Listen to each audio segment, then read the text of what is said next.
नमस्कार विद्यार्थी मित्रांनो, पूर्व माध्यमिक शिष्यवृत्ती परीक्षा इयत्ता 8वीतील गणित या विषयातील व्यावहारिक घटक गणित या घटकातील शेकडेवारी या उपघटकाचा आज आपण अभ्यास करणार आहोत।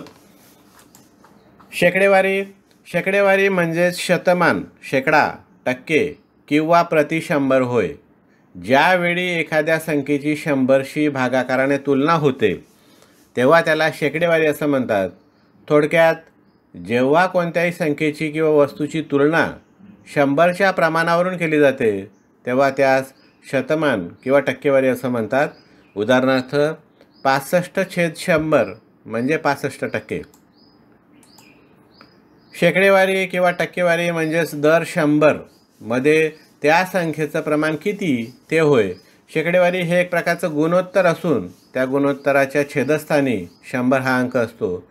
शेकडेवारी पर्सेंटेज या चिन्हाने दर्शवितात। उदाहरणार्थ 37% ही संख्या चिन्हात 37% अशी लिहितात। शेकडेवारीचं सूत्र: शेकडेवारी काढण्यासाठी आपल्याला मिळालेल्या संख्येला एकूण संख्येने भागून 100ने गुणावे लागते। उदाहरणार्थ रमेशला 50 पैकी 35 गुण मिळाले तर त्याला शेकडा किती गुण मिळतील? तर या उदाहरणात मिळालेले गुण 35 आणि एकूण गुण 50, म्हणून 35 भागिले 50 गुणिले 100 यांचा भागाकार केल्यास 70% हे उत्तर मिळतं। म्हणून जेव्हा विद्यार्थ्याला 50 पैकी 35 गुण मिळाले तर त्याला एकूण 70% गुण मिळाल्याचं आपण सांगू शकतो। शेकडेवारीवरील उदाहरणे सोडवताना लक्षात ठेवायच्या काही गोष्टी: पहिली, दिलेला अपूर्णांक किती टक्के आहे हे सांगण्यासाठी त्याला 100ने गुणावे लागते। उदाहरणार्थ 1/5 हा अपूर्णांक किती टक्के आहे हे सांगण्यासाठी 1/5 गुणिले 100 म्हणजेच 20%। दुसरं, दिलेल्या टक्केवारीच्या अपूर्णांकात रूपांतर करायचे असल्यास त्याला 100ने भागावे लागते। उदाहरणार्थ 50% या संख्येचे अपूर्णांकात रूपांतर करा। आता 50% म्हणजेच 50 भागिले 100 यांचा भागाकार केल्यास 1/2 हे उत्तर येतं आणि म्हणून 50% या टक्केवारीचं अपूर्णांकात रूपांतर केल्यानंतर येणारा अपूर्णांक हा 1/2 असेल। तिसरी, दिलेल्या माहितीवरून टक्केवारी काढण्यासाठी त्या संख्या मिळालेले गुण भागिले एकूण गुण गुणिले 100 या प्रकारे लिहून या सूत्राने आपण शेकडेवारी काढू शकतो।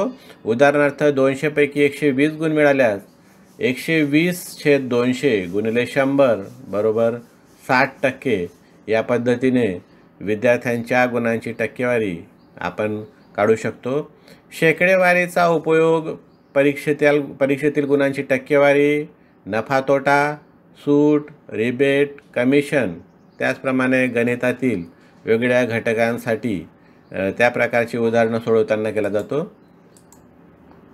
शेकडेवारी काढण्याची तोंडी पद्धती: एखाद्या संख्येचे 10% किंवा 1% काढणे म्हणजे अनुक्रमे दशांश चिन्ह, 1 दशांश स्थळ व 2 दशांश स्थळ डावीकडे देणे होय। उदाहरणार्थ 258चे 10% म्हणजेच 1 दशांश चिन्ह डावीकडे सरकवल्यास 25.8 हे त्याचं उत्तर येतं। म्हणजेच 258चे 10% 25.8। 1.75चे 1% म्हणजेच दशांश चिन्ह 2 दशांश स्थळ डावीकडे सरकवल्यास 1.75चे 1%, 175चे 1% म्हणजेच 1.75। या पद्धतीने 10% किंवा 1% आपण तोंडी काढू शकतो।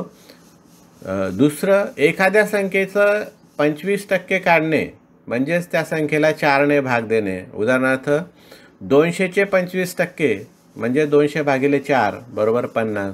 360चे 25% बरोबर 360 भागिले 4 बरोबर 90।